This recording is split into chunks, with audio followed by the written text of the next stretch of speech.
नमस्कार दोस्तों, आज मैं आपको सुनाने जा रही हूँ संत कबीरदास जी की संयम की अनूठी कथा साड़ी के टुकड़े। कबीरदास जी एक रहस्यमयी कवि थे। वे किसी भी धर्म को नहीं मानते थे। उनका कहना था कि सबका मालिक एक है।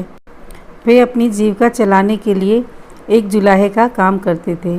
दोस्तों, अभी तक आपने मेरे चैनल को सब्सक्राइब ना किया हो तो प्लीज़ चैनल को सब्सक्राइब कर लें और साथ में लगे बेल आइकन को प्रेस करें, जिससे आने वाली ढेरों नई कहानियों को आप सुन सकें। लाइक करें, कमेंट करें। आपका कमेंट हमारे चैनल के लिए अति महत्वपूर्ण है। आइए सुनते हैं संत कबीरदास जी की कहानी। एक नगर में एक जुलाहा रहता था। वह स्वभाव से अत्यंत शांत, नर्म तथा वफादार था।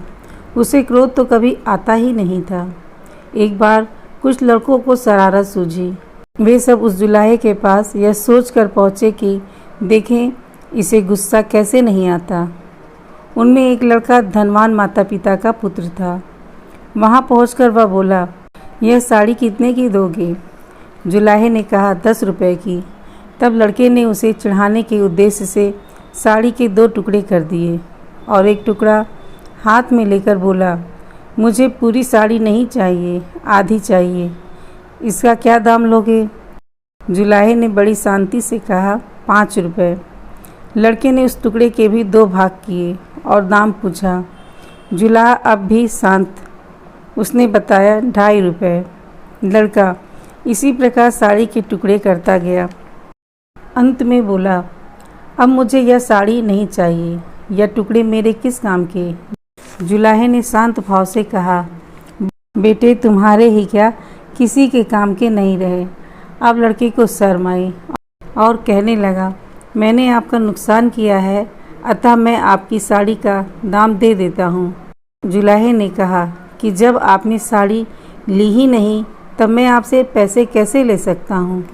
लड़के का ईमान जागा और वह कहने लगा, मैं बहुत अमीर आदमी हूँ, तुम गरीब हो। मैं रुपए दे दूँगा तो मुझे कोई फ़र्क नहीं पड़ेगा, पर तुम यहाँ घाटा कैसे सहोगे? और नुकसान मैंने किया है तो घाटा भी मुझे पूरा करना चाहिए। जुलाहे ने मुस्कुराते हुए कहा, तुम यह घाटा पूरा नहीं कर सकते। सोचो, किसान का कितना श्रम लगा तब कपास पैदा हुआ।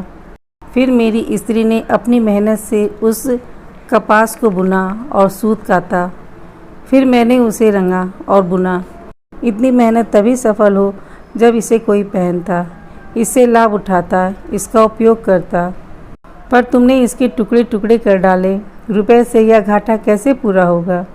जुलाहे की आवाज़ में आक्रोश के स्थान पर अत्यंत दया और सौम्यता थी। लड़का शर्म से पानी पानी हो गया। उसकी आंखें भर आईं और वह संत के पैरों में गिर गया।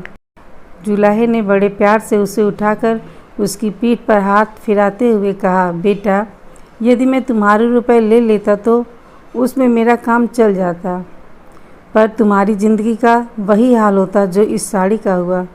कोई भी उसे लाभ नहीं होता। साड़ी एक गई, मैं दूसरा बना दूंगा, पर तुम्हारी ज़िंदगी एक बार अहंकार में नष्ट हो गई तो दूसरी कहाँ से लाओगे तुम? तुम्हारा पश्चाताप ही मेरे लिए बहुत कीमती है। संत की ऊंची सोच समझ ने लड़के का जीवन बदल दिया। यह संत कोई और नहीं बल्कि कबीरदास जी थे। धन्यवाद। आपको हमारी कहानी अच्छी लगी हो तो प्लीज़ चैनल को सब्सक्राइब करें और अपने दोस्तों में शेयर करें।